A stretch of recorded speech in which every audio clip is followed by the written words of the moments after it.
blonde and a brunette walk into a bar. As they sit down, the brunette notices a guy checking out the blonde. So the brunette decides to go and talk to this guy. She walks up to him and says, "I see you've been checking out my friend. You know, the blonde sitting over there, she's pretty, isn't she?"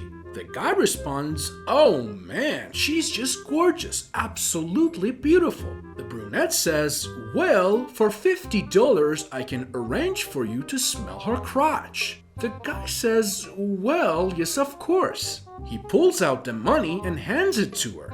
She takes it and breathes in his face. One day when the teacher walked to the blackboard, she noticed someone had written the word penis in tiny letters. She turned around and scanned the class looking for the guilty face. Finding none, she quickly erased it and began her class. The next day she went into the room and she saw in large letters the word penis again on the blackboard. Again she looked around in vain for the culprit, but found none. So she proceeded with the day's lesson. Every morning for about a week, she went into the classroom and found the same disgusting word written on the board. And each day the word was larger than the day before. Finally, one day she walked in expecting to be greeted by the same word on the board, but instead found the words, "The more you rub it, the bigger it gets."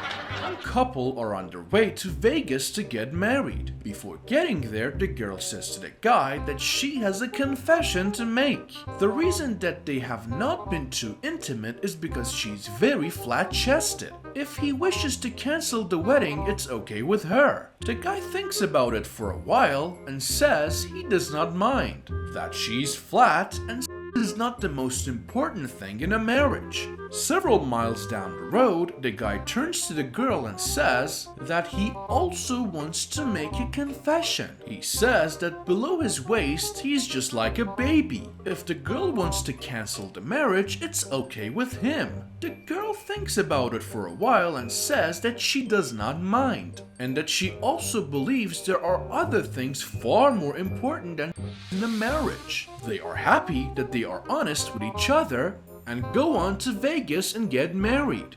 On their wedding night, the girl takes off her clothes. She is as flat as a washboard. Finally, the guy takes off his clothes. One glance at the guy's body and the girl faints and falls to the floor. After she regains consciousness, the guy says, "I told you before we get married. Why did you still faint?" The girl says, "You told me it was just like a baby." The guy replies, "Yes, 8 pounds and 21 inches.